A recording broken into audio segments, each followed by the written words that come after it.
નમસ્તે, જય અંબે મિત્રો આજના ટોપિકની અંદર આપણે આયાત વિધિની ચર્ચા કરવાની છે। આયાત વિધિનો મતલબ શું થાય છે કે જ્યારે તમે વિદેશમાંથી કોઈ વસ્તુ ભારતમાં મંગાવો છો એને આપણે આયાત કહીએ છીએ। ભારતમાંથી કોઈ વસ્તુ વિદેશમાં મોકલો એને નિકાસ કહેવાય, વિદેશમાંથી કોઈ વસ્તુ ભારતમાં મંગાવો એને આયાત કહેવાય છે। તો જ્યારે વિદેશમાંથી કોઈ વસ્તુ ભારતમાં મંગાવવામાં આવે છે તો એને આપણે આયાત કહીએ છીએ। તો એના માટેની જે આયાત કરવા માટેની જે આખી એક પ્રોસિજર છે એને આપણે આયાત વિધિ કહીએ છીએ। આ પ્રોસિજર તમારે આયાત કરવી હોય કોઈ દેશમાંથી તો ડાયરેક્ટ ના થઈ જાય કે મંગાવી દીધું આવી જાય, એના માટેની એક આખી પ્રોસિજર છે। આ પ્રોસિજર પૂરી થાય એના ઉપરથી જ આયાત થાય છે। ઘણા લોકો ઇમ્પોર્ટ એક્સપોર્ટનો બિઝનેસ કરતા હોય, રાઈટ, આપણે ઘણાના માટે સાંભળ્યું હોય, તો જે ઇમ્પોર્ટ કરવામાં આવે એને આયાત કહેવામાં આવે છે અને એના માટેની જે આખી એક પ્રોસેસ પ્રક્રિયા એને આપણે આયાત વિધિ કહીએ છીએ। આયાત વિધિના આપણને 9 મુદ્દાઓ જોવા મળે છે કે જેને આધારે આપણે કહી શકીએ કે આ આયાત થયું એવું કહેવાય છે। આપણા ચેપ્ટરની અંદર છેલ્લા 2 ટોપિક આપણે બાકી હતા, એક આયાત વિધિ અને બીજું નિકાસ વિધિ, ત્યારબાદ આપણું ચેપ્ટર પૂર્ણ થઈ જાય છે। તો જે આપણે અત્યારે હાલ આયાત વિધિ વિશે વાત કરવાના છીએ એની અંદર આપણને આ 9 મુદ્દાઓનો અભ્યાસ દેખાય છે, જે આ પ્રમાણે છે। એનો આપણે અભ્યાસ કરીએ એના પહેલાં એઝ યુઝ્યુઅલ જે આપણે દર વખતે કરીએ છીએ એ પ્રમાણે આપણે લાસ્ટ લેક્ચરમાં જે આપણે ભણ્યા હતા એનું થોડુંક રિવિઝન કરી લઈએ, ત્યાર પછી આપણે આ આયાત વિધિ તરફ આખો ટોપિક દેખવાનો છે। મિત્રો, આપણું જે ચેપ્ટર છે છેલ્લું છે આંતરરાષ્ટ્રીય વેપાર, એના આપણે નાના બધા જ ટોપિકો આપણે દેખી લીધા। આયાત માટે શું હોય, એના ફાયદા, નિકાસના ફાયદા, બધી વસ્તુઓ જે આપણે દેખીએ, આયાત નિકાસ કરવા માટે કયા સંગઠનો કામ કરે છે, નિકાસ માટેના સરકાર તરફથી કયા પ્રોત્સાહનો આપવામાં આવે છે, સરકાર શેને પ્રોત્સાહન આપે છે, સરકાર માટે નિકાસ કરવા માટે સરકારે કઈ સંસ્થાઓ સ્થાપી છે, આ બધા પોઈન્ટો આપણે દેખી ચૂક્યા છીએ। ઇન્ટરનેશનલ ટ્રેડ, આંતરરાષ્ટ્રીય વેપાર કરો તેમાં કઈ સમસ્યાઓ આવે એ પણ આપણે દેખી ચૂક્યા છીએ, બધા ટોપિક આપણે દેખી ચૂક્યા છીએ। હવે છેલ્લો ટોપિક આપણે જે 2 જ બાકી રહ્યા, એક આયાત વિધિ અને નિકાસ વિધિ, 2 જ દેખવાના બાકી રહ્યા છે, રાઈટ। એ દેખી લઈએ પછી આપણું સંપૂર્ણ ચેપ્ટર પૂરું થઈ જાય છે। ચેપ્ટર તો કહેવાય ઠીક, પણ આપણો કોર્સ પણ પૂરો થઈ જાય છે। તો અત્યારે આપણે એ દેખીએ એના પહેલાં આપણે જે લાસ્ટ લેક્ચરમાં ભણ્યા હતા આંતરિક વેપાર અને આંતરરાષ્ટ્રીય વેપારનો તફાવત, તો બાળકો આપણે બધાને ખબર છે કે આંતરિક વેપાર અને આંતરરાષ્ટ્રીય વેપારના તફાવતની અંદર આપણે નાના મોટા 10 મુદ્દાઓ દેખ્યા હતા। એ 10 મુદ્દાઓ પરથી આપણને બંને વચ્ચેનો તફાવત ખ્યાલ આવે છે, જે આપણે દેખી ચૂક્યા છીએ।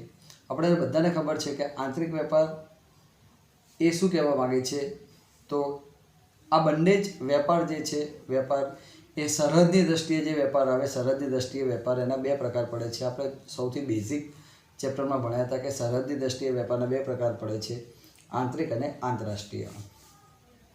તો દેશની સરહદની અંદર જે થતો હોય બધા આંતરિક કહેવાય, દેશની સરહદની બહાર જે થતો હોય એ આંતરરાષ્ટ્રીય કહેવાય।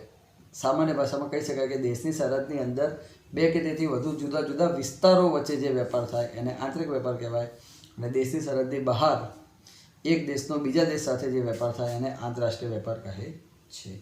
એક દેશનો બીજા દેશ સાથે જે વેપાર થાય એને આંતરરાષ્ટ્રીય વેપાર કહેવાય। દેશની સરહદની બહાર અને દેશની સરહદની અંદર જે વેપારની પ્રવૃત્તિ થાય એને આપણે આંતરિક વેપાર કહીએ છીએ। તો એ બંનેના તફાવતના આપણે 10 મુદ્દા દેખ્યા હતા, જે આપણને આ મુજબ જોવા મળે છે। દેખો, પહેલો છે અર્થ। તો દેખો શું કહે છે, દેશની ભૌગોલિક સીમાની અંદર થતો વેપાર એટલે કે આંતરિક વેપાર। એટલે બાળકો અહીંયા શું કહેવા માંગે છે કે દેશની જે ભૌગોલિક સીમાની અંદર થતો વેપાર હોય એને આંતરિક વેપાર કહેવાય। જેમ કે ગુજરાતનો વેપારી રાજસ્થાનના વેપારીને કોઈ માલ મોકલી આપે તો ગુજરાતના વેપારીએ આંતરિક વેપાર કર્યો કહેવાય, કારણ કે રાજસ્થાન અને ગુજરાત બંને શેમાં આવ્યું? ભારતની અંદર અંદર. અમદાવાદનો વેપારી ભાવનગરના વેપારીને માલ મોકલી આપે, અમદાવાદનો વેપારી ભાવનગરના વેપારીને માલ મોકલી આપે તો એ પણ આંતરિક વેપાર કહેવાય. અમદાવાદ અને ભાવનગર બંને ગુજરાતમાં જ આવ્યું એટલે દેશની સરહદની અંદર અંદર થયું, તેને પણ આપણે આંતરિક વેપાર કહીએ છીએ.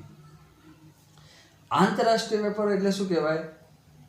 તો દેખો શું કહે છે, દેશની ભૌગોલિક સીમાની બહાર બે કે તેથી વધુ જુદા જુદા દેશો વચ્ચે જે વેપાર થાય, દેશની ભૌગોલિક સીમાની બહાર બે કે તેથી વધુ જુદા જુદા દેશો વચ્ચે જે વેપાર થાય એને આંતરરાષ્ટ્રીય વેપાર કહે છે.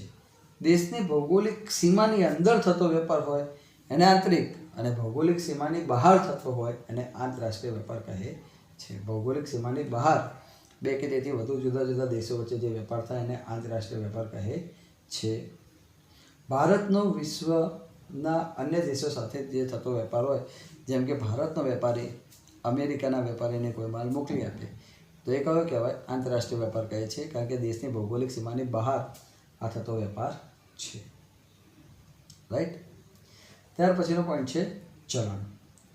તો બાળકો, આંતરિક વેપાર એ દેશની સરહદની અંદર અંદર થતો હોવાને કારણે અહીંયા ચલણને લગતી સમસ્યાઓ નડતી નથી અને નાણાંની ચૂકવણીમાં કે ગણતરીમાં કોઈ મુશ્કેલી પડતી નથી. આંતરિક વેપાર દેશની સરહદની અંદર અંદર થતો હોય એટલે ચલણની ગણતરીમાં, નાણાંની ચૂકવણીમાં કોઈ મુશ્કેલી પડતી નથી.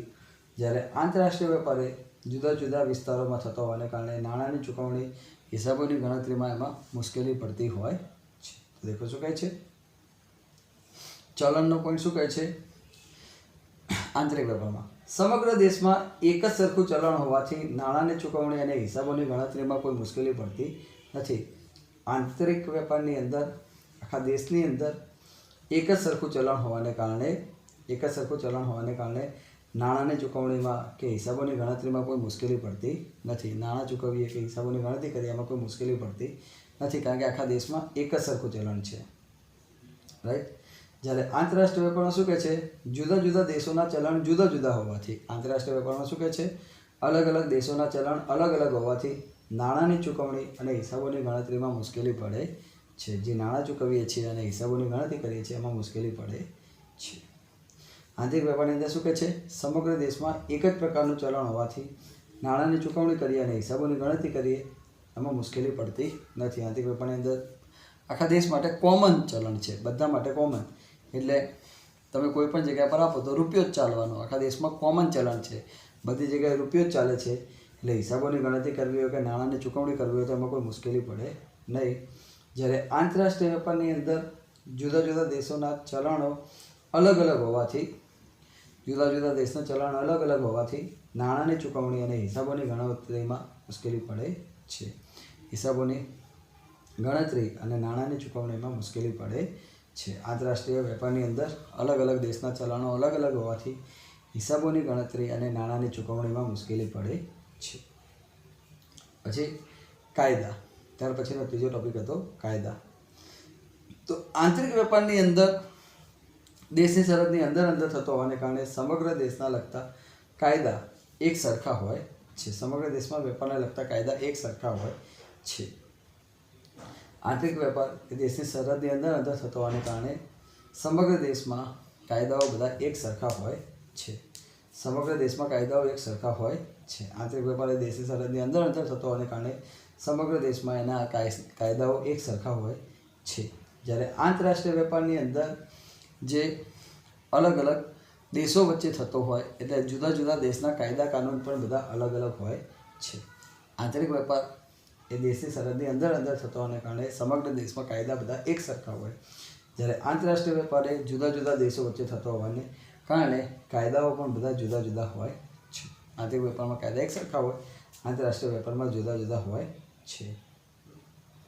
ત્યાર પછી એના પછીનો ટોપિક હતો જે હતો ભાષાની મુશ્કેલી. કયો હતો? ભાષાની મુશ્કેલી. તો આંતરિક વેપારની અંદર દેશની સરહદની અંદર અંદર હોય જુદા જુદા રાષ્ટ્રો વચ્ચે, એટલે ભાષાની જે જુદા જુદા વિસ્તારો વચ્ચે હોય, દેશની સરહદની અંદર અંદર જુદા જુદા વિસ્તારો વચ્ચે વેપાર થતો હોય એટલે ભાષાની મુશ્કેલી ઓછી નડે કે નડતર ઓછી થાય. કારણ કે શું છે, દેશની સરહદની અંદર અંદર હોય એટલે આમાં ભાષાની બધી એક સરખી જ હોય એટલે મુશ્કેલી ઓછી નડે છે. એની અંદર મુશ્કેલીઓ એટલી નડતી નથી. હા, કારણ કે સમગ્ર દેશની કોમન ભાષા હિન્દી આવે એટલે ઓછી નડે છે. જ્યારે આંતરરાષ્ટ્રીય વેપારની અંદર ભાષાની મુશ્કેલી નડે છે, કારણ કે આંતરરાષ્ટ્રીય વેપારની અંદર અલગ અલગ જે દેશ છે એની ભાષાઓ અલગ અલગ હોવાને કારણે ભાષાની મુશ્કેલીઓ નડે છે. આંતરિક વેપારમાં નડતી નથી, કારણ કે દેશની સરહદની અંદર થતો હોવાને કારણે આમાં મુશ્કેલી નડતી નથી.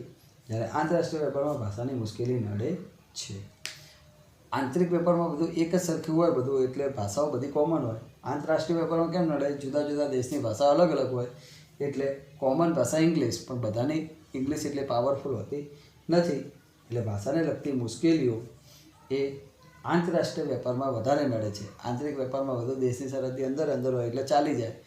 આંતરરાષ્ટ્રીય વેપાર એ જુદા જુદા દેશો વચ્ચે થતો હોવાથી ભાષાને લગતી મુશ્કેલીઓ ખૂબ નડે છે. પછી હવે સરકારી નિયંત્રણ. તો આંતરિક વેપાર એ દેશની સરહદની અંદર છે એટલે સરકારના નિયંત્રણો ખૂબ ઓછા હોય. સરકારી નિયંત્રણો કેવો હોય? ખૂબ ઓછા હોય છે. જ્યારે આંતરરાષ્ટ્રીય વેપારની અંદર સરકારી નિયંત્રણો વધારે હોય છે. આંતરિક વેપારમાં સરકારના નિયંત્રણો ઓછા હોય, આંતરરાષ્ટ્રીય વેપારની અંદર સરકારના નિયંત્રણો ખૂબ વધારે હોય છે. આંતરિક વેપારની અંદર સરકારી નિયંત્રણો ઓછા હોય અને આંતરરાષ્ટ્રીય વેપારની અંદર વધારે હોય છે. પછી આવ્યું જોખમનું પ્રમાણ. તો સરકારના નિયંત્રણો ખબર પડી ગઈ કે આંતરિક વેપારની અંદર સરકારના નિયંત્રણો ઓછા હોય જ્યારે આંતરરાષ્ટ્રીય વેપારમાં વધારે હોય છે. પછી જોખમનું પ્રમાણ. તો આંતરિક વેપારની અંદર દેશની સરહદની અંદર થાય છે. દેશની સરહદની અંદર થતો વેપાર હોવાને કારણે જોખમનું પ્રમાણમાં ઓછું હોય છે. દેશની સરહદની અંદર થતો હોય એટલે જોખમનું પ્રમાણ કેવું હોય? પ્રમાણમાં ઓછું હોય છે. જ્યારે આંતરરાષ્ટ્રીય વેપારની અંદર દેશની સરહદની બહાર જુદા જુદા દેશો વચ્ચે થતો હોવાને કારણે જોખમનું પ્રમાણ વધારે હોય છે. આંતરિક વેપાર એ દેશની સરહદની અંદર થતો હોવાને કારણે જોખમનું પ્રમાણ ઓછું હોય અને આંતરરાષ્ટ્રીય વેપાર જુદા જુદા દેશો વચ્ચે થતો હોય તો જોખમનું પ્રમાણ વધારે હોય. દેશની સરહદની અંદર વેચે ગમે ત્યાંથી પકડી શકો. વિદેશમાં હોય તો વારંવાર એનો વિઝા કઢાવવા અને મોંઘું પડી જાય. એટલે આંતરિક વેપારમાં જોખમનું પ્રમાણ ઓછું હોય જ્યારે આંતરરાષ્ટ્રીય વેપારમાં વધારે હોય છે. પછી અંતર. તો શું કહે છે? આંતરિક વેપારે એક જ દેશ પૂરતું કાર્યક્ષેત્ર એનું સીમિત હોવાથી એનું અંતર ઓછું હોય. આંતરિક વેપારનું કાર્યક્ષેત્ર એક જ દેશ પૂરતું છે, દેશની સરહદની અંદર જ છે એટલે અંદર જ હોવાથી એનું કાર્યક્ષેત્ર સીમિત હોવાથી અંતર ઓછું હોય. એનું કાર્યક્ષેત્ર કેવું છે? સીમિત છે, લિમિટેડ છે એટલે અંતર ઓછું હોય છે. દેશની સરહદની અંદર જ હોવાથી કાર્યક્ષેત્ર સીમિત હોવાથી એનું અંતર ઓછું હોય છે. કાર્યક્ષેત્ર લિમિટેડ હોવાથી એનું અંતર ઓછું હોય છે. જ્યારે આંતરરાષ્ટ્રીય વેપારની અંદર શું કહે છે? જુદા જુદા દેશોમાં કાર્યક્ષેત્ર વિસ્તૃત હોવાથી અંતર વધારે હોય. આંતરરાષ્ટ્રીય વેપારની અંદર અલગ અલગ દેશો વચ્ચે ફેલાયેલું હોય એટલે કાર્યક્ષેત્ર વિસ્તૃત છે. અલગ અલગ વિસ્તારોમાં ફેલાયેલું હોય એટલે કાર્યક્ષેત્ર વિસ્તૃત છે. કાર્યક્ષેત્ર વિસ્તૃત હોવાથી અંતર વધી જાય છે. આંતરિક વેપારની અંદર કાર્યક્ષેત્ર સીમિત હોવાથી અંતર ઓછું હોય. કાર્યક્ષેત્ર સીમિત હોવાથી અંતર ઓછું હોય જ્યારે આંતરરાષ્ટ્રીય વેપારની અંદર કાર્યક્ષેત્ર વિસ્તૃત હોવાથી અંતર વધી જાય છે. આંતરરાષ્ટ્રીય વેપારની અંદર કાર્યક્ષેત્ર વિસ્તૃત હોવાથી અંતર વધી જાય છે. આંતરિક વેપારની અંદર કાર્યક્ષેત્ર સીમિત હોવાથી અંતર ઓછું હોય. કાર્યક્ષેત્ર સીમિત હોવાથી અંતર ઓછું હોય જ્યારે આંતરરાષ્ટ્રીય વેપારની અંદર કાર્યક્ષેત્ર વિસ્તૃત હોવાથી અંતર વધી જાય છે. આંતરરાષ્ટ્રીય વેપારની અંદર કાર્યક્ષેત્ર વિસ્તૃત હોવાથી અંતર વધી જાય છે. પછી વીમો. આંતરિક વેપાર દેશની સરહદની અંદર થતો હોવાથી એમાં વીમો લેવો એવું ફરજિયાત નથી, કારણ કે દેશની સરહદની અંદર તો રોજના ઢગલો વ્યવહાર થતા હોય એટલે એમાં કોઈ વીમો લેવો એવું ફરજિયાત નથી. સરકારે એવું કંઈ નહીં કીધું કે તમારે વીમો લેવો જ પડશે. પણ આંતરરાષ્ટ્રીય વેપારમાં દેશની સરહદની બહાર જુદા જુદા દેશો વચ્ચે થાય સરકારનો નિયમ છે કે દેશ બદલાય તો વીમો લેવો ફરજિયાત છે. એમાં વીમો ફરજિયાત લેવો પડશે. આંતરરાષ્ટ્રીય વેપારમાં વીમો લેવો ફરજિયાત નથી. આંતરિક વેપારમાં વીમો લેવો ફરજિયાત નથી જ્યારે આંતરરાષ્ટ્રીય વેપારમાં વીમો લેવો ફરજિયાત છે. ત્યાર પછી જકાતની ચૂકવણી. તો આંતરિક વેપારની અંદર જકાતની ચૂકવણી સરળ હોય છે અને જકાતના દર પણ ઓછા હોય છે. જકાતની ચૂકવણી સરળ હોય અને એના દર પણ ઓછા હોય. એની ચૂકવણી સરળ હોય અને દર ઓછા હોય કારણ કે જે પણ જકાત ચૂકવવાની એ સરળ ભાષામાં અને એના દર પણ ઓછા હોય એટલે જકાતની ચૂકવણી સરળ હોય અને એના દર પણ ઓછા હોય છે. આંતરિક વેપારની અંદર જકાતની ચૂકવણી સરળ હોય અને એના દર પણ ઓછા હોય છે. રાઈટ? જકાતની ચૂકવણી અને એના દર પણ ઓછા હોય છે. જ્યારે આંતરરાષ્ટ્રીય વેપારની અંદર જકાતની વિધિ જટિલ હોય છે અને એના દર પણ વધુ હોય છે. આંતરિક વેપારની અંદર જે જકાતની ચૂકવણી સરળ હોય, કારણ કે બધું અંદર હોય એટલે બધું કાયદા કાનૂન બધા ઇઝી હોય, અને એના જકાતનો દર પણ કેવો હોય? ઓછો હોય, માપનો હોય, દેશની સરહદની અંદર છે એટલે. જ્યારે આંતરરાષ્ટ્રીય વેપારની અંદર જકાતની વિધિ આખી જટિલ હોય, બધું અલગ અલગ દેશોના કાયદા કાનૂન સમજવા પડે, અને જકાતના દર પણ સામાન્યતઃ વધારે હોય છે. જે આપણે વિચાર્યું એના કરતાં જકાતના દર પણ વધારે હોય છે. આંતરિકમાં ઓછા હોય, આંતરરાષ્ટ્રીયમાં વધુ હોય છે. બજાર. આંતરિક વેપારની અંદર બજાર કેવું હોય છે? સીમિત હોય છે, લિમિટેડ હોય, કારણ કે માપનું કામ છે. જ્યારે આંતરરાષ્ટ્રીય વેપારની અંદર બજાર વિસ્તૃત હોય છે, અલગ અલગ જે કહેવાય દેશો વચ્ચે વેચાયેલું હોય એટલે એનું બજાર વિસ્તૃત હોય છે. આંતરિક વેપારનું બજાર સીમિત હોય છે, જ્યારે આંતરરાષ્ટ્રીય વેપારનું બજાર વિસ્તૃત હોય છે. તો આટલા પોઈન્ટ આપણે દેખ્યા. હવે આપણે આપણા મેઇન ટોપિક તરફ આગળ વધીએ. આટલા ટોપિક આપણે તફાવતના દેખ્યા હતા. જો બાળકો, આપણો મેઇન ટોપિક છે આયાત વિધિ. તો મિત્રો, આયાત વિધિ શું કહે છે? આંતરરાષ્ટ્રીય વેપાર એટલે આયાત અને નિકાસનો વેપાર. આંતરરાષ્ટ્રીય વેપારનો મતલબ શું થાય છે? આયાત અને નિકાસનો જે વેપાર થાય એને આંતરરાષ્ટ્રીય વેપાર કહે છે. ભારતમાંથી વિદેશમાં માલ મોકલવામાં આવે તો ભારત માટે એને નિકાસકારી કહેવાય. આંતરરાષ્ટ્રીય વેપાર એટલે આપણે બધા જાણીએ સામાન્ય ભાષાની અંદર ઇન્ટરનેશનલ એટલે કે આંતરરાષ્ટ્રીય વેપાર. એની અંદર આપણે સામાન્ય ભાષામાં વાત કરવી હોય તો એને શું કહેવાય? આયાત નિકાસનો વેપાર કહેવાય. આંતરરાષ્ટ્રીય વેપાર એટલે શું કહેવાય? આયાત અને નિકાસનો વેપાર, એને આંતરરાષ્ટ્રીય વેપાર કહે છે.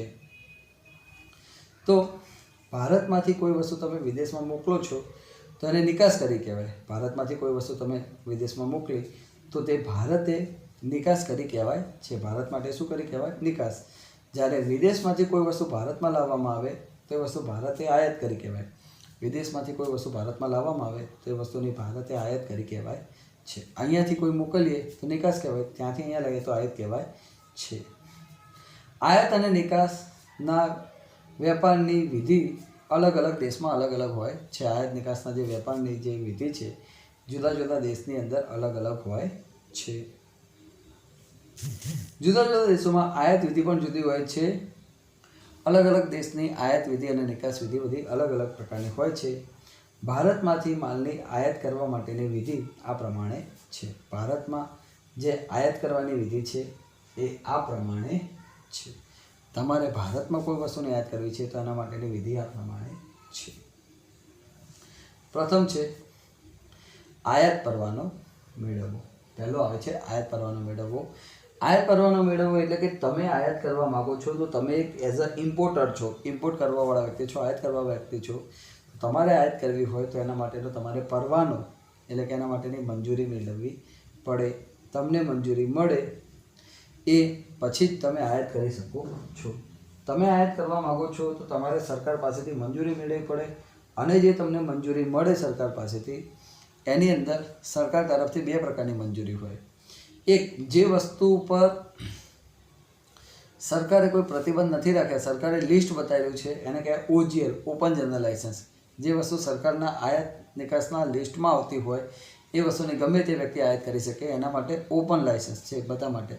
અને જે વસ્તુ અમુક ખાસ વસ્તુ છે કે જેની અમુક જ આયાત કરવામાં આવતી હોય એવી લિમિટેડ વસ્તુઓ જે છે એના માટે સરકારે કોટા પદ્ધતિ રાખી હોય, જેની અંદર સરકારે નક્કી કર્યું હોય કે આટલો કોટા જ આયાત કરવાનો. તેમાં અલગ અલગ લોકોને એમાંથી લાઇસન્સ આપે કે તમે આટલી વસ્તુ મંગાવી શકો, બીજાને આટલી મંગાવી, ત્રીજો આટલી મંગાવી શકશે.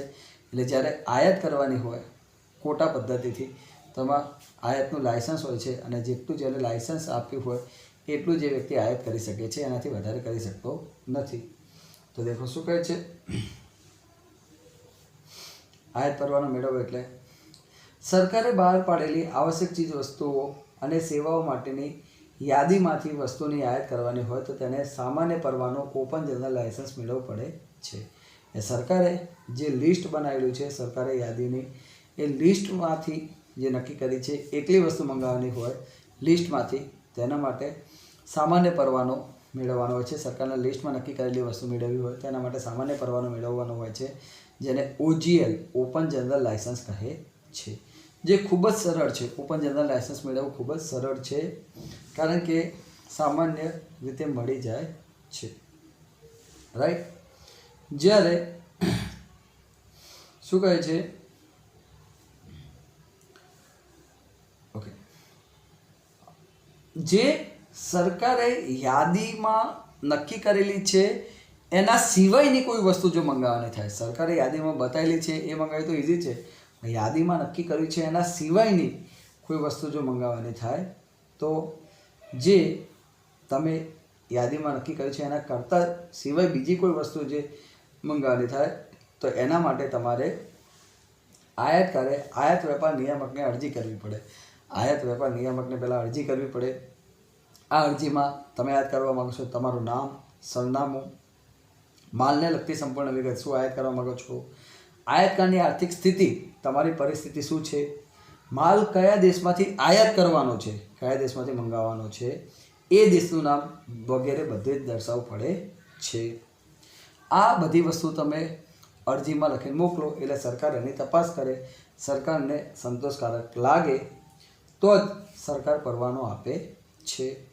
આ બે વાત થઈ. પહેલી ઓપન, બીજું પરવાના પદ્ધતિ અને ત્રીજું આવે છે કોટા પદ્ધતિ. જે વસ્તુને આયાત કરવાનું છે એને કોટા હોય, સરકાર એક લિમિટ નક્કી કરી કે આટલી આયાત કરવાની, તો સરકાર એ કોટા લોકોને ફાળવે કે અલગ અલગ લોકોને, અને એ લોકો એટલી જ વસ્તુની આયાત કરી શકે, એનાથી વધારે ના કરી શકે. જેમ કે પેટ્રોલિયમ પ્રોડક્ટ, તો એમાં કોટા પદ્ધતિ છે. તો એ પ્રમાણે જો કોટા પદ્ધતિ અમલમાં હોય તો આયાતકારને નિશ્ચિત કોટા દર્શાવતું પ્રમાણપત્ર પણ આપવામાં આવે છે કે આટલા કોટા સુધીની આયાત કરવાની એની પાસે છૂટ. તે પ્રમાણે આયાત કરી શકે છે. તો પહેલું હતું આયાત પરવાનો મેળવવો. ક્લિયર? આયાત પર જે પરવાનો મેળવ્યો એને આયાત પરવાનો મેળવવો. ત્યાર પછીનો ટોપિક, બીજા નંબરનો ટોપિક છે એ છે હુંડિયામણ મેળવવાની વ્યવસ્થા કરવી. હુંડિયામણ મેળવવાની વ્યવસ્થા કરવી એટલે કે તમે આયાત કરવા માગો છો તો તમે જે આયાત કરશો સામેવાળાને તમારે પૈસા આપવા પડશે વિદેશમાં, અને વિદેશમાં પૈસા આપવા પડશે.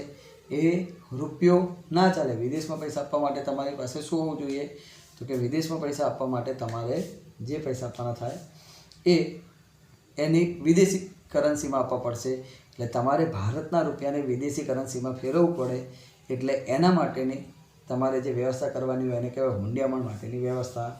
તો એ હુંડિયામણ ક્યાંથી મળશે? વિદેશી હુંડિયામણ તો રિઝર્વ બેન્કે નક્કી કરેલી અલગ અલગ જે સંસ્થાઓ છે એના માટે તમારે અરજી કરવી પડે, અને અરજીના આધારે જે બેન્કોને આવી હુંડિયામણની ફેરબદલી કરવાની પરવાનગી મળી હોય એ બેન્કો આના આધારે તમારી અરજીને આધારે તમને જે આયાત કરવા માગો છો એમ તમારી અરજીને આધારે એ તમને હુંડિયામણને કન્વર્ટ કરી આપે છે, અને એના આધારે એ ખરીદ વેચાણ થઈ શકે છે. તો દેખો શું કહે છે, હુંડિયામણની વ્યવસ્થા કરવી એટલે એના આધારે તમને હુંડિયામણ મળી શકે છે. તો દેખો શું કહે છે, વિદેશમાંથી માલને આયાત કરવાની હોય ત્યારે ચૂકવણી વિદેશી હુંડિયામણમાં કરવાની હોય. તમે વિદેશમાંથી આયાત કરો છો તો પૈસા તમારે વિદેશી હુંડિયામણમાં આપવાના હોય.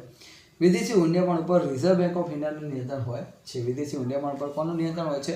RBI, રિઝર્વ બેન્ક ઓફ ઇન્ડિયાનું નિયંત્રણ હોય છે.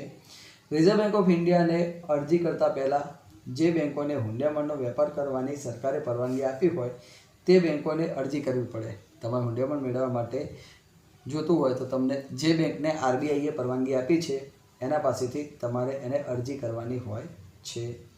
આયાત પરવાનાને આધારે બેંક આયાતકારના અરજીપત્રક ઉપર શેરો કરી આપે છે. તમે આયાત કરવા માગો છો તો તમને આયાતનો એક પરવાનો, લાયસન્સ મળેલું હોય એ તમે બેંકમાં જઈને બતાવો કે આ મારે આયાત કરવી છે, એટલે તમારા લાયસન્સને આધારે બેંક તમને શેરો કરી આપે કે ઓકે તમે આયાત કરવાના છો, તમારા પૈસા જોશે. કારણ કે હુંડિયામણને લગતા બીજા કોઈ વેપાર કરવા જઈએ તમે વિદેશી ખાલી હુંડિયામણના વેપાર કરો તો એ ખોટું કહેવાય, એમાં મની લોન્ડરિંગનો કેસ લાગે. તમારે હુંડિયામણ જોઈએ છે તો સરકાર ચેક કરશે. કેમ જોઈએ? તમારું લાયસન્સ છે તો તમારે એ આયાત કરવી છે તો તમારે પૈસાની જરૂર પડે હુંડિયામણની, તો સરકાર તમારા લાયસન્સને આધારે એ તમારો હુંડિયામણ મંજૂર કરે છે. રાઈટ? તો તમારા પરવાનાને આધારે સરકાર એ મંજૂર કરે છે. ત્યારબાદ રિઝર્વ બેન્ક ઓફ ઇન્ડિયા હુંડિયામણ મંજૂર કરે છે. એના આધારે રિઝર્વ બેન્ક ઓફ ઇન્ડિયા હુંડિયામણ મંજૂર કરે કે ઓકે અરજીપત્રકમાં વર્તમાન ચલણના પ્રમાણે કયા દેશનું કેટલું ચલણ જોઈએ તે અમેરિકન ડોલરમાં દર્શાવવું પડે છે. તમારે હાલની પરિસ્થિતિ પ્રમાણે કયા દેશનું કેટલું ચલણ જોઈશે એની જે પણ અમેરિકન ડોલરમાં કન્વર્ટ કરી અને એની માહિતી દર્શાવવાની હોય છે કે આટલા પ્રમાણે જોઈશે, એટલે એના આધારે મંજૂર કરી આપે. પછી આવે ઓર્ડર મૂકવું. એટલે તમે પહેલાં પરવાનો લઈ લીધો, પૈસાની વ્યવસ્થા કરી દીધી, જે અલગ અલગ દેશોની અંદર જે દેશમાંથી તમારે આયાત કરવાનું છે એ દેશમાં તમે સામેવાળા વ્યક્તિને ઓર્ડર મૂકો છો, જેમાં માલને લગતી વિગતો દર્શાવવાની હોય છે. કયો માલ, કેટલો, કયા ઉત્પાદક પાસેથી, શું કિંમતમાં, કઈ શરતે મેળવવાનો, એની કિંમત દર્શાવવાની હોય છે. તો દેખો શું કહે છે, આયાત પરવાનો અને હુંડિયામણની કાર્યવાહી પૂરી કર્યા પછી, આયાતનો પરવાનો લીધો, હુંડિયામણની કાર્યવાહી કર્યા પછી આયાતકાર નિકાસકાર દેશના જુદા જુદા ઉત્પાદકો અને નિકાસકારો પાસેથી માલને લગતી વિગત, કિંમત તથા અન્ય શરતોની માહિતી મેળવે છે. શું કહે છે, આયાત પરવાનો આવી ગયો, હુંડિયામણની કાર્યવાહી કર્યા પછી આયાત પરવાનો થઈ ગયો, હુંડિયામણની કાર્યવાહી કરી નાખી, એના પછી આયાતકાર નિકાસકારના દેશના જુદા જુદા ઉત્પાદકો અને નિકાસકાર પાસેથી માલને લગતી વિગતો, કિંમતો તથા અન્ય શરતોની માહિતી મેળવે છે. આજે તમે અમેરિકાથી વસ્તુ મંગાવવા માગો છો તો અમેરિકાની અંદર જે જુદા જુદા લોકો તમારા લગતી વસ્તુઓ બનાવે છે એ લોકોની અલગ અલગ માહિતી તમે મંગાવો છો. જે ઉત્પાદક કે નિકાસકારની શરતો તમને અનુકૂળ લાગે તેને તમે ઓર્ડર આપશો. અલગ અલગ લોકો પાસેથી તમે માહિતી મંગાવી, પણ જેનો ઓર્ડર તમને વાયબલ લાગ્યો, જેની શરતો તમને વાયબલ લાગી, એને તમે ઓર્ડર આપો છો. રાઈટ, તેને તમે ઓર્ડર આપો છો. આયાતકાર માલની આયાત અંગેનો જે ઓર્ડર આપે તેને ઇન્ડેન્ટ કહેવાય. તમે માલને આયાત કરવા માટેનો જે સામેવાળાને ઓર્ડર આપો એને ઇન્ડેન્ટ કહેવાય છે. આ ઇન્ડેન્ટની અંદર માલની વિગત, કિંમત, પેકિંગ, વીમો, ટ્રાન્સપોર્ટ કંપનીનું નામ, આ બધી વિગતો લખેલી હોય છે. તમે જે ઓર્ડર આપો એને ઇન્ડેન્ટ કહેવાય. ઇન્ડેન્ટમાં માલની વિગત, કિંમત, પેકિંગ, વીમો, ટ્રાન્સપોર્ટ કંપનીનું નામ, બધી બાબતો દર્શાવેલી હોય છે. પછી આવ્યું શાકપત્ર મેળવવું. શાકપત્ર મેળવવું એટલે તમે આયાત કરવા માગો છો તો સામેવાળો નિકાસ કરશે. સામેવાળો તમને વસ્તુ મોકલી આપશે, તમારે પૈસા આપવાના. તમે પહેલથી એડવાન્સમાં પૈસા આપી દો, સામેવાળો તમારું બક્કલ કરી જાય તોય લો છો. સામેવાળો પહેલથી વસ્તુ મોકલી તમે બક્કલ કરી નાખો તોય લો છો. એટલે એવું ના થાય એટલા માટે સામેવાળો એમ કે હું વસ્તુ તમને મોકલું એની વાંધો નહીં, પણ તમે તમારા બેંકમાંથી ગેરંટી મેળવું એને કહે શાકપત્ર. બેંક ગેરંટી આપે કે આ વ્યક્તિ પૈસા નહીં આપે તો પૈસા બેંક ચૂકવી આપશે, એવી બેંક ગેરંટી આપે એને કહેવાય શાકપત્ર. શાકપત્ર એટલે આયાતકાર વ્યક્તિ નિકાસકારને નાણાં ચૂકવવાની ખાતરી આપતો દસ્તાવેજ. આજે બેંક એવી ખાતરી આપે કે હું આયાતકાર છું તો હું આયાત કરું છું, તો જો હું પૈસા નહીં આપું તો મારા બદલામાં બેંક આપશે, એવી ખાતરી દર્શાવતું પત્રક એને શાકપત્ર કહેવાય છે. નિકાસકાર આયાતકારની આર્થિક સદ્ધરતા જાણવા માટે શાકપત્ર માગે છે. આજે હું સદ્ધર છું કે નહીં એ સામેવાળાને ખબર કઈ રીતે પડે, તો મારા શાકપત્રને આધારે ખબર પડે કે જેમાં બેંકે ગેરંટી આપી હોય કે હું સદ્ધર છું અને હું પૈસા નહીં આપું મારા બદલામાં બેંક આપશે, એવી બેંક એના આધારે શાકપત્ર આપે છે. આયાતકારે પોતાની બેંક પાસેથી શાકપત્ર મેળવીને નિકાસકારને મોકલવાનું હોય છે. આજે હું આયાતકાર છું તો મારે મારી બેંક પાસેથી શાકપત્ર મેળવીને સામેવાળાને આપવાનું હોય છે. શાકપત્ર મળે એટલે નિકાસકારને નાણાં મળશે એવી ખાતરી મળી જાય. આજે સામેવાળાને શાકપત્ર હું બતાવું, શાકપત્ર આપું એટલે એને ગેરંટી મળી જાય કે ભાઈ એને પૈસા મળશે એવી ખાતરી મળી જાય છે. ત્યાર પછીનો ટોપિક હતો દસ્તાવેજો મેળવવા. જ્યારે હું આયાત કરું છું તો સામેવાળો નિકાસ કરે છે. સામેવાળા નિકાસ કરી મારી પાસે વસ્તુ દેશમાં આવશે, બરાબર. તો આજે હું બંદર પર લેવા જઈશ તો મારી પાસે કંઈ પ્રૂફ તો હશે ને કે આ વસ્તુ મારી જ છે. પ્રૂફ વગર હું કઈ રીતે સાબિત કરીશ કે આ વસ્તુ મારી જ છે? એટલે સામેવાળા પાસેથી હું જે દસ્તાવેજો મંગાવું એ દસ્તાવેજો મારી પાસે આવે તો એના આધારે નક્કી થાય કે આ વસ્તુ મારી જ છે. અને જ્યારે હું લેવા જાઉં તો એ દસ્તાવેજો પ્રૂફ માગશે મારી પાસે, તો દસ્તાવેજો મારે મેળવવા પડે. એ દસ્તાવેજો એમને એમ ના મળે, કાં તો હું એને પૈસા ચૂકવવાનું કોઈ વચન આપું અથવા તો પૈસા આપી દઉં અથવા તો એના બદલામાં હુંડી સ્વીકારું તો જ એ દસ્તાવેજો મને મળે, મફતમાં એમને મળે નહીં. તો નિકાસકાર માલની નિકાસ અંગેના જરૂરી બધા દસ્તાવેજો પોતાની બેંક મારફતે આયાતકારને મોકલી આપે. સામેવાળો નિકાસકાર ડાયરેક્ટ મને નહીં આપે, એ દસ્તાવેજ એની બેંકની આપશે. એ દસ્તાવેજ કોને આપશે? નિકાસકાર અમેરિકાવાળો એની બેંકને, અમેરિકાની બેંક ભારતની બેંકને આપશે, ભારતની બેંક દસ્તાવેજો મને આપશે. એટલે બેંક મારફતે આવે છે. સામાન્ય રીતે બેંક મારફતે હુંડીના સ્વીકાર સામેના દસ્તાવેજો કે નાણાંની ચૂકવણી સામેના દસ્તાવેજો મોકલે છે। આજે બેંક મને દસ્તાવેજ આપશે તો મફતમાં નહીં આપે, કારણ કે બેંકે ગેરંટી લીધી એટલે બેંક કાં તો મારી પાસે હુંડી સહી કરાવશે, કાં તો મારી પાસેથી પૈસા લેશે પછી જ મને દસ્તાવેજ આપે છે। જેને આયાતકારે છોડાવવાના હોય છે, એટલે મારે બેંકમાં જઈને આ દસ્તાવેજો છોડાવવાના હોય છે। પછી આવ્યું માલ પ્રાપ્તિનો ઓર્ડર મેળવવો।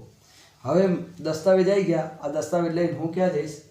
જ્યાં માલ આવ્યો એ બંદરી કંપની પાસે જઈશ અને માલ આવ્યો છે એની પ્રાપ્તિ થઈ એના માટેનો ઓર્ડર મેળવવાનો હવે જહાજી કંપની એટલે કે બંદરી જે કંપની જહાજ મારફતે આવ્યો તો જહાજી કંપની પાસે, રેલવેમાં આવ્યો તો રેલવે મારફતે, પછી હવામાં આવ્યો તો હવાઈ મથકે, એરોપ્લેન મોડથી આવ્યો તો જે જગ્યા પર આવ્યો હોય એની જે પણ બંદરી કંપની છે એની પાસે જઈ અને મારે માલ આવ્યો છે એની પ્રાપ્તિ માટેનો ઓર્ડર મેળવવાનો હોય છે। શું કહે છે? આયાતકારને મળેલા દસ્તાવેજોમાં બિલ ઓફ લેન્ડિંગ એ માલની માલિકી દર્શાવતો દર્શાવે છે। જે અલગ અલગ દસ્તાવેજો મને મળ્યા એમાં બિલ ઓફ લેન્ડિંગ એ માલિકી દર્શાવતો દસ્તાવેજ છે। આ દસ્તાવેજ ઉપર નિકાસકાર શેરો મારીને આયાતકારને માલની તબદીલી કરે છે। આજે બિલ ઓફ લેન્ડિંગની અંદર નિકાસકારે લખ્યું હોય શેરો માર્યો કે આ વસ્તુ આયાતકારને એને વેચી એટલે હવે વસ્તુ આયાતકારની થઈ ગઈ તો તબદીલ કરે છે।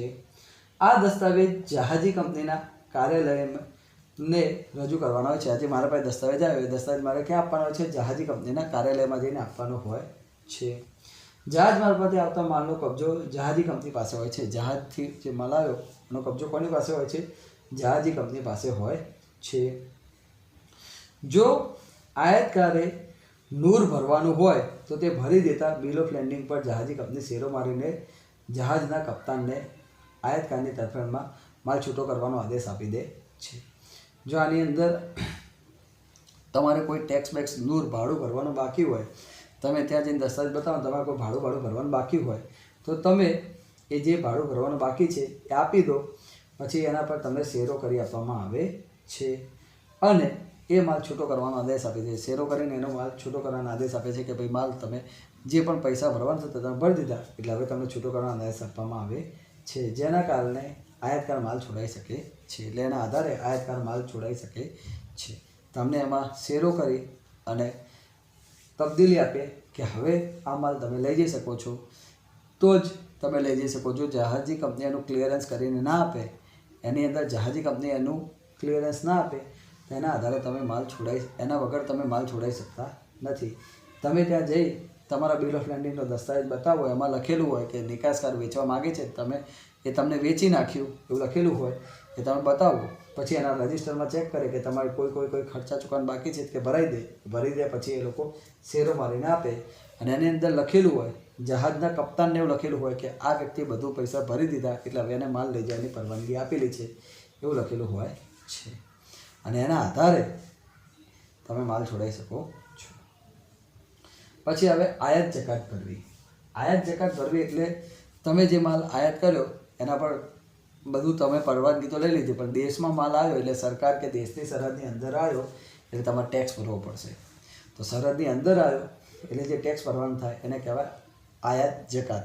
જકાત ના ભરો તો સરકાર એના ગોડાઉનમાં ભરીને મૂકી દે, પછી જ્યાં સુધી જકાત ના ભરો ત્યાં સુધી સરકાર એને બહાર નીકળવા દે નહીં। તો દેખો શું કહે છે? વિદેશમાંથી મંગાવવામાં આવેલા માલ ઉપર આયાતકારે જકાત ભરવી પડે। વિદેશમાંથી જે માલ આવે એના પર તમારે જકાત ભરવી પડે।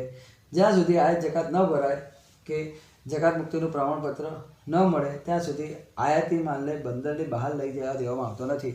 જો તમે જકાત નહીં ભરો તો ત્યાં સુધી માલને તમને બંદરની બહાર લઈ જવા દેવામાં આવતો નથી। જકાત ભર્યા સિવાય તમને અંદર એ બહાર લઈ જવા આવતો નથી। એલચીનું ભરતિયું અને માલના ઉત્પત્તિના પ્રમાણપત્રને આધારે જો ઓછી જકાત ભરવાની થતી હોય તો તે માટે બિલ ઓફ એન્ટ્રી નામનું પત્રક તૈયાર કરવું પડે છે। એટલે એલચીનું ભરતિયું, એલચી કે વ્યક્તિ છે, વેલ્યુઅર છે, એ નક્કી કરે કિંમત।